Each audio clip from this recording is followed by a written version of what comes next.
In the field of economics, based on these core elements and seminal propagators, the Austrian economists from Menger onwards have erected a remarkable and rich structure from the scientific point of view. It works perfectly, at least as perfectly as one can to explain the real world in the social sciences. Let me briefly set out each of the 6 fields of economic theory that I believe are essential to the understanding of the Austrian thought. The first is the market process. The main elements of the Austrian theory of the markets are, first, markets are moved by the actions of its participants, both on the demand and the supply sides. Second, human action takes place over dynamic time, where each moment is a learning opportunity. Third, market transactions are carried out under conditions of limitation and dispersion of knowledge. And fourth, markets are spontaneous orders subject, therefore, to permanent changes. And fifth, human action is essentially subjective. How can it be expected, therefore, that real-world markets be in equilibrium at a given point of time? This is one of the central tenets of the Austrian theory.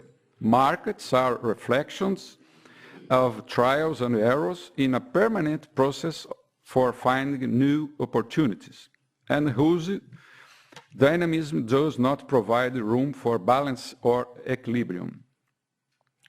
The second element in economics is the role of the entrepreneur and its function in the markets.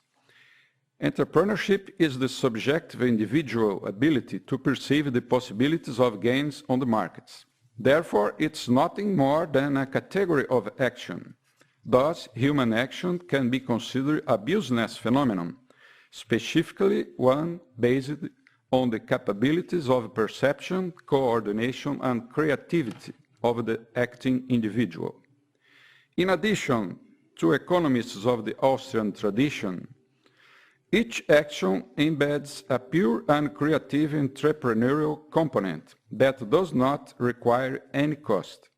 This pure entrepreneurial component provides for the convergence of the concepts of action and entrepreneurship. The third element is the debate about the impossibility of economic calculation in socialist economies. Even in the 20s, Mises saw clearly that in a socialist economic system, calculation is impossible.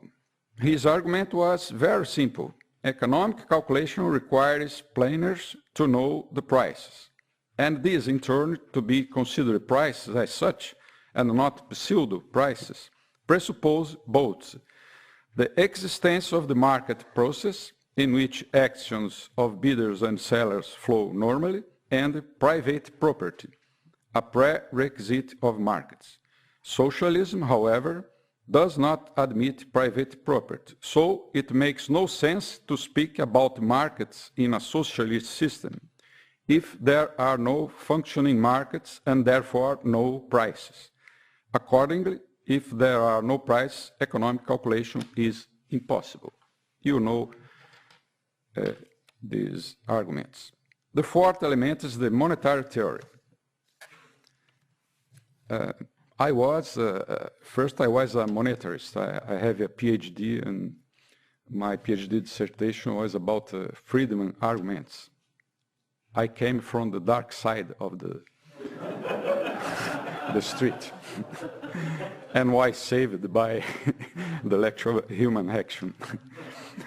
There are five main points about the Austrian school monetary theory. Firstly, money, that is the monetary system, is a spontaneous order, a phenomenon that is constantly changing as the result of human action, thought not of planning.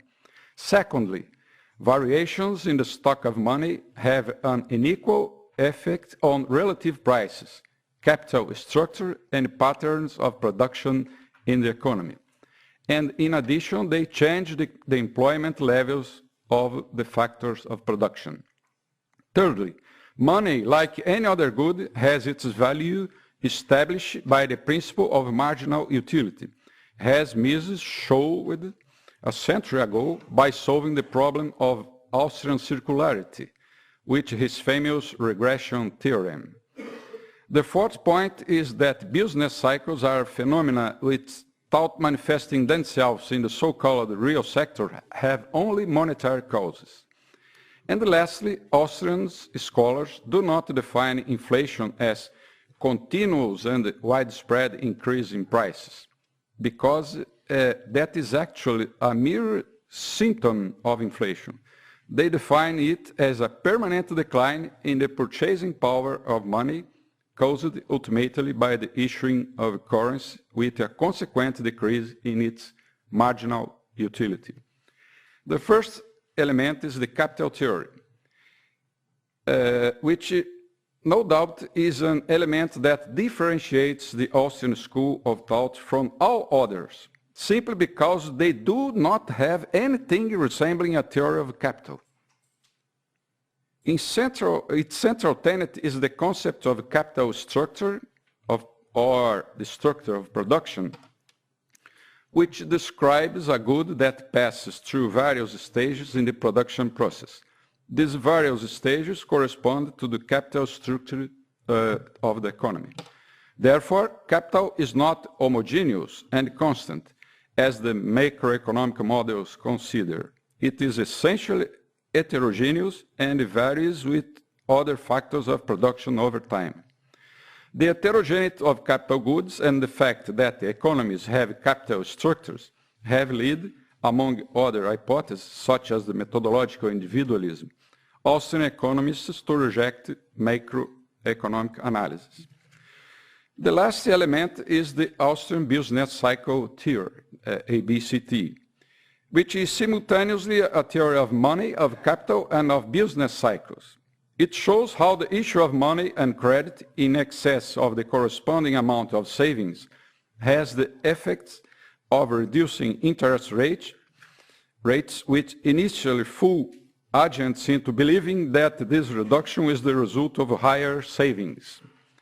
Thus, inflation, i.e., that additional money introduced into the economy without corresponding savings, will eventually cause the unemployment of factors of production. As Hayek said, there is no choice between eating too much, issuing unbacked currency, and having indigestion, recession. Those are inseparable, the first leading to the second. The Keynesian analysis, which came to be known as the Phillips curve, which postulated the existence of a trade-off between inflation and unemployment, so that if the government wanted to fight inflation, it would have to accept a higher unemployment rate, or alternatively, if it wanted to reduce unemployment, it would be forced to accept a higher inflation rate, is therefore wrong. For Keynes, depression is a problem of excess savings over investment, and for the monetarist, it is a shortage of currency. For us, the Austrians, an excess of bad investments over real savings causes depressions. Concluding remarks. When we look at the 6 elements of the Austrian economic theory, we realize how much the mainstream economics got wrong. Definitely, the economic theory that has been taught in universities in all the world for decades is also incorrect. I hope the world learns the truth. Armed with the apparatus of the core triad and the propagation elements in this book, I attempt to describe in an introductory level the implications of the triad and the propagation elements to the fields of political philosophy, epistemology, and the economy.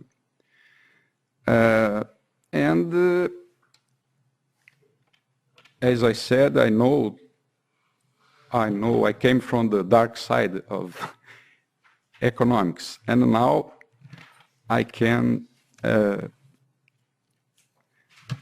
affirm action, time, and knowledge. This is the fascinating universe of the Austrian School of Economics.